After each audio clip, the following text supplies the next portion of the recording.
63절.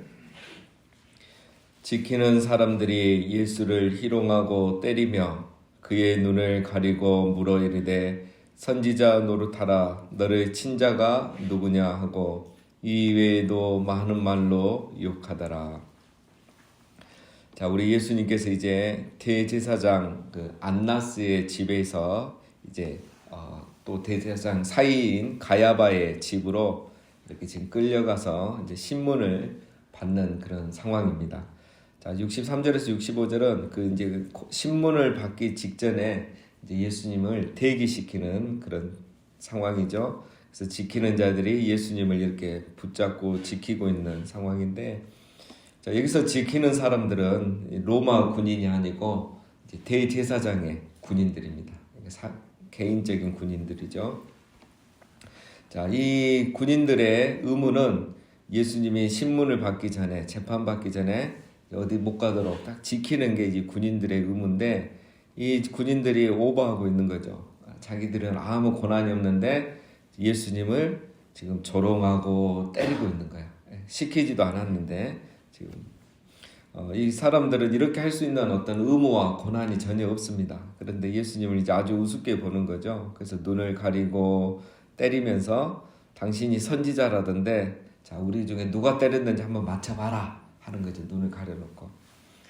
자, 예수님이 이 눈을 딱 가려놓고 맞을 때마다 누가 때렸는지 알았을까요? 몰랐을까요? 예, 당연히 알겠죠.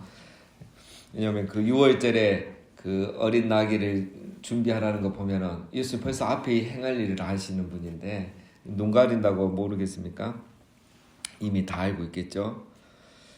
뿐만 아니라 예수님은 누가 때렸는지만 아신 게 아니라 말 한마디 않고 자기를 때린 사람을 향해서 복수를 할 수도 있겠죠. 예, 어떻게 하든지 하실 수 있는 그런 능력이 있으신 분이죠. 자, 여러분, 여기서 보면 이제 우리 예수님이 희롱을 당하고 또 조롱을 당하시는데, 희롱 당하고 조롱 당하는 것도 힘든데 더 힘든 것은 뭐겠습니까? 예, 누가 때린지 알고도 모른 척 해야 되고, 예, 이 맞고도 충분히 이렇게 갚아줄 수 있는데도 예수님은 자기 그 능력을 사용하지 않고 참는 거죠. 예, 할 수 없는 것처럼, 모르는 것처럼. 자, 우리도 그렇지 않습니까? 우리가 힘이 없어서 이렇게 당하고 괴롭힘 당할 때는 그냥 또 참잖아요.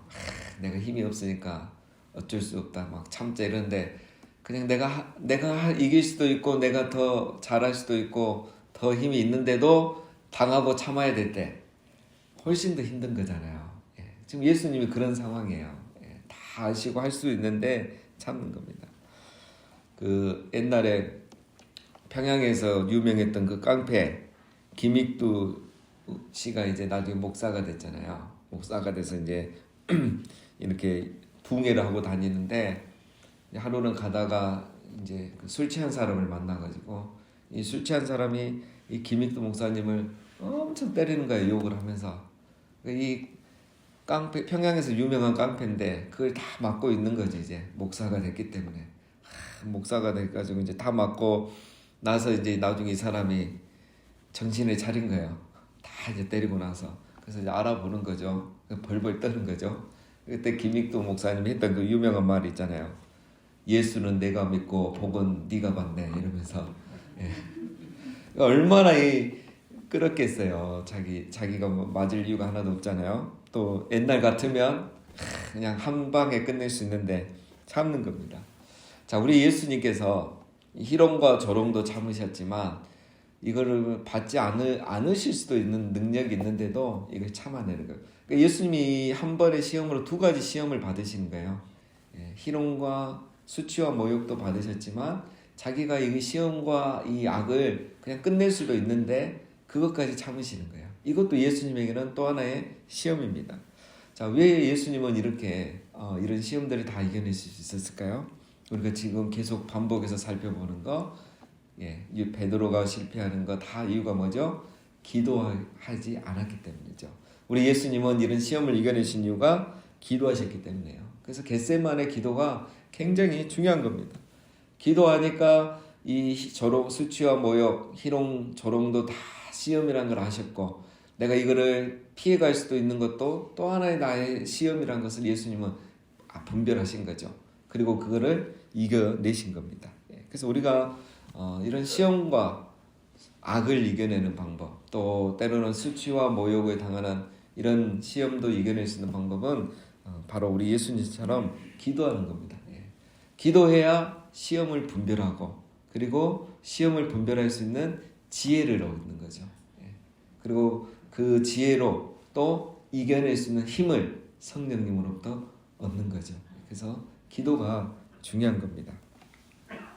자, 베드로와 예수님의 차이는 기도했냐 하지 않았냐이죠. 자, 66절 날이 새매 백성의 장로들 곧 대제사장들과 서기관들이 모여서 예수를 그 공회로 끌어들여. 자, 동이 트자 이제 사내들인 공회원들이 모인 겁니다. 이 사내들인 공회, 이 공회원은 누구냐면 대제사장, 그 다음에 서기관, 장로들입니다. 그 지도자들이죠. 그래서 이제 이 회원들이 다 모인 겁니다. 이제 재판하기 위해서 모여서 이제 그 아까 지키는 자들, 제사장의 군인들에게 예수님을 끌고 와라, 재판을 하겠다 이렇게 한 거죠. 자, 그냥 예수님을 뭐 바로 이렇게 고발해도 되고 이미 이런 일들이 많았는데 왜 굳이 사내들인 공회, 이 유대인의 최고의 의결기관이에요. 최고의 의결기관인데 왜 굳이 여기서 이 예수님 뭐 그렇게 중요하지도 않은데 여기까지 데려와서 이렇게 재판을 해서 이 새벽부터 이렇게 재판을 하느냐 하는 거는 예수님의 이게 죄를 정하는 거죠. 죄를 정하고 이제 그 죄명을 가지고 빌라도에게 고발하기 위해서 그런 거예요. 자, 그런데 이렇게까지 하는 이유는 개인이 이렇게 예수님을 고발하면 그게 공신력이 없잖아요. 개인적인 거기 때문에. 그러나 유대인 최고의 의결 기관에서 이걸 결의를 해서 빌라도에게 말하면 그게 상당히 빌라도에게는 압박이 되는 겁니다. 유대인 전체 의견으로 이렇게 되기 때문에 아주 치밀하게 이렇게 하고 있는 거죠. 67절 이르되 내가 그리스도이거든 우리에게 말하라. 대답하시되 내가 말할지라도 너희가 믿지 아니할 것이요 내가 물어도 너희가 대답하지 아니할 것이니라. 우리 예수님 정말 너무 지혜로우시죠. 자, 이 공회에서 이제 예수님에게 두 가지 질문을 하는데 이제 방금 읽은 것이 첫 번째 질문입니다. 내가 그리스도냐? 이 말은 너가 메시아냐 이 말이에요. 내가 메시아냐? 자, 여기서 예수님이 그래 맞다 이러면은 이제 뭐 더 이상 재판할 게 없습니다. 신성모독죄에서 이제 잡아서 고발을 하면 되는 거죠. 자, 그러나 이 사람들이 한 질문은 믿기 위해서 한 질문이 아니라 이제 고발하기 위해서 한 질문입니다. 자, 우리 예수님이 이걸 아시는 거죠. 그래서 예수님이 대답을 어떻게 합니까? 두 마디로 하죠. 내가 말할지라도 너희가 믿지 아니할 것이요. 즉, 이 말은 너희가 믿기 위해서 하는 질문이 아니니 내가 그리스도라고 말해도 너희는 믿지 않을 거 아니냐. 그러면서 대답을 안 하셨죠. 그러나 자기가 메시아라는 것도 부인도 안 하십니다. 그러면서 또 뭐라 합니까? 내가 물어도 너희가 대답하지 아니할 것이니라. 내가 그리스도 맞나? 이렇게 내가 예수님이 물어도 그 사람들이 아니다. 너는 메시아가 아니다. 이렇게 대답을 할 수 있겠습니까? 못 하겠습니까? 못 하죠. 왜? 지금 예수님이 메시아라는 것 때문에 고발을 하려고 하는데 예수님이 반문을 한 거예요. 너희가 생각하기엔 내가 그리스도라고 생각하냐 한데 자기들은 인정하지 않잖아요. 네가 그리스도 아니지 이렇게 말하면 고발거리가 없어지는 거예요. 그래서 예수님이 내가 그렇게 물어도 너희도 대답하지 않을 거 아니냐. 고발을 못하기 때문에. 우리 예수님이 정말 탁월하시죠. 자, 근데 여기서 이제 사실 예수님이 이 두 마디를 하셨는데 이 말씀을 하지 않고 가만히 계시면 됩니다. 그러면 유대인들이 이 산헤드린 공회에서 고발을 할 수가 없어요. 예수님이 이 자리에서 인정을 하지 않기 때문에 진술하지 않으면 그냥 넘어갈 수 있는 거예요. 자, 그런데 우리 예수님은 그렇게 하지 않으시죠. 왜냐하면 이제 6월절에 죽으셔야 되니까. 죽기 위해서라도 그렇게 하지 않으신 거예요. 그래서 우리 예수님이 한마디 하십니다. 69절에 그러나 이제부터는 인자가 하나님의 권능의 우편에 앉아 있으리라 하시니. 자, 이 말씀은 이제 시편 110편 1절 말씀인데 무슨 말이냐면 이제부터는 이 말은 곧 조금 있으면 내가 그리스도이심을 그리스도라는 것을 너희가 곧 알게 될 것이다. 이 시편 말씀이 곧 나를 위한 말씀이고 내가 이 말씀대로 잠시 후면 십자가에 죽고 부활해서 하나님 우편에 앉아 있게 될 것이다. 너희가 이것을 이제 알게 될 것이다. 이렇게 하는 거예요. 그래서 이 말은 이제 무슨 말이냐면 쉽게 말하면 너희가 믿든 안 믿든 나는 메시아다. 내가 이 말씀대로 하나님 우편에 앉게 되는 것을, 즉 부활하고 승천하게 될 것을 너희가 알게 될 거다. 이렇게 말하는 거예요. 직접적으로 말하지 않았지만 이렇게 얘기하시는 거죠. 자, 70절에 다 이르되 그러면 내가 하나님의 아들이냐 대답하시되 너희들이 내가 그라고 말하고 있느니라. 예. 자, 예수님이 앞에서 69절에서 시편 말씀 인용해서 내가 하나님의 우편에 앉을 것이다 이렇게 말하니까 공회원들이 황당한 겁니다. 그래서 두 번째 질문이 그러면 내가 하나님의 아들이냐 이렇게 묻는 거죠. 자, 왜 이제 갑자기 이런 질문이 나오냐면 그 시편 110편 말씀을 유대인들은 이렇게 이해한 거예요. 하나님 우편에 앉아 있는 분은 하나님의 아들이다 이렇게 생각한 거예요. 그분이 메시아다 이렇게 생각하고 있는 거예요. 그 자기들도 알고 있는 거죠. 이런 기본적인 신앙 지식이 있는 거죠.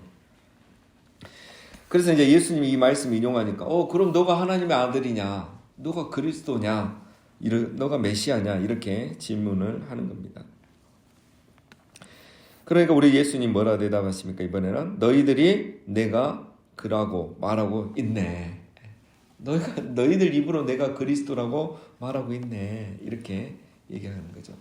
우리 예수님은 직접적으로 내가 그리스도다라고 말하지는 않았지만 그들이 예수님이 메시아임을 지금 인정을 하는 거예요. 해주고 고발하는 거죠. 그러니까 성경이 그대로 다 성취가 되는 겁니다. 자, 71절 그들이 이르되 어찌 더 증거를 요구하리요 우리가 친히 그 입에서 들었노라 하더라.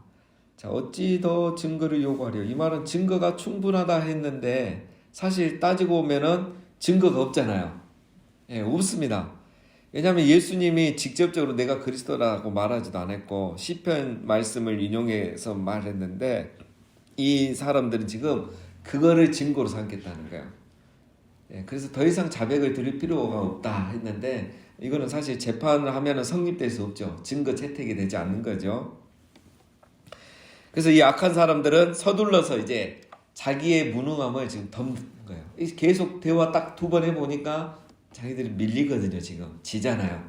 이길 수 없는 거예요. 그래서 그들의 무능함을 이제 빨리 덮고 끝내버리려고 무슨 증거가 더 필요하겠느냐 이렇게 말하고 지금 재판을 끝내는 겁니다. 자, 이 불의한 재판, 이 악한 자들의 재판은 옛날이나 지금이나 옛날이나 똑같습니다. 그렇죠? 새벽에 재판을 하지를 않나, 증인도 없는 재판을 하지 않나, 없는 증거 만들어서 죄를 만들어 가지고 재판을 하는 이런 시험을 지금 우리 예수님이 다 당하고 있는 겁니다. 자, 오늘은 이제 예수님께서 이 산헤드린 공회에서 재판받는 것을 우리가 살펴봤습니다. 자, 우리 예수님의 고난을 우리가 이제 십자가의 고난만 이렇게 생각하고 묵상하는데 오늘 말씀은 그 전에도 우리 예수님이 이렇게 고난과 시험을 당하셨다는 거죠. 첫 번째는 수치와 모욕을 당하신 거죠. 자, 그러나 우리 예수님은 이 수치와 모욕을 당할 때 예수님의 권능으로 얼마든지 피해갈 수 있었던 거죠.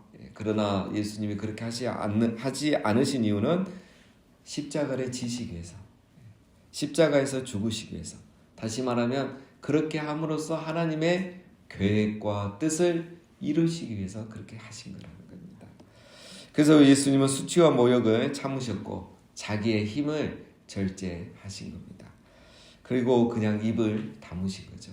우리도 살다 보면 말씀대로 살고 또 그리스도인이란 그 정체성 때문에 살다 보면 참 수치를 당할 때도 있고 모욕을 당할 때도 있고 참 우리가 할 수 있는 일을 하지 않아야 될 때도 있습니다. 그렇게 해야 되는 이유가 우리를 통해서 하나님의 이름이 거룩히 여김을 받게 하기 위해서, 우리를 그곳에 보내신 하나님의 뜻을 이루기 위해서 우리도 예수님처럼 시험과 수치와 모욕을 참아야 될 줄로 믿습니다. 그리고 우리 예수님은 불의한 재판에 대해서도 참으셨습니다. 재판 중에 예수님이 얼마든지 침묵하면 그들의 계획대로 되지 않는 거죠. 그러나 예수님은 유월절이 다가오기 때문에 이번 유월절에 죽으셔야 되기 때문에 이렇게 애매하게 말씀하신 것 같지만 사실은 시편 말씀으로 분명하게 얘기를 하신 겁니다. 자, 우리 예수님께서 이렇게 하신 이유는 다 십자가에서 죽으시기 위해서, 우리의 죄를 감당하기 위해서, 그리고 그 십자가에서 하나님의 뜻을 이루기 위해서. 그래서 예수님의 이 십자가는 결국 뭐냐면 우리를 사랑하고 우리의 죄를 위해서 하는 것도 있고 또 동시에 하나님의 뜻과 계획을 다 성취하기 위해서 예수님이 이거를 그대로 다 받아들이신 겁니다.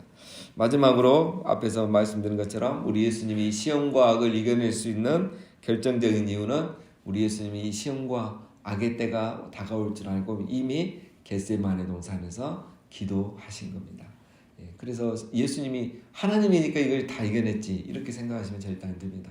예수님은 신성을, 그런 데서는 신성을 사용하지 않으셨죠. 예수님은 이 모든 시험과 악을 기도하심으로 시험을 분별하시고 성령의 주시는 지혜와 능력으로 이 시험을 다 이겨내셨습니다. 자, 우리도 우리를 위해서 수치와 모욕을 당하신 우리 예수님을 생각하시면서 오늘 하루 우리가 살아갈 때 하나님의 뜻을 이루기 위해서 우리도 모든 이 시험과 악을 승리하고 모든 수치와 모욕과 또 아픔과 고난을 잘 이겨내시는 우리 모두가 다 되시기를 주님의 이름으로 축원드립니다.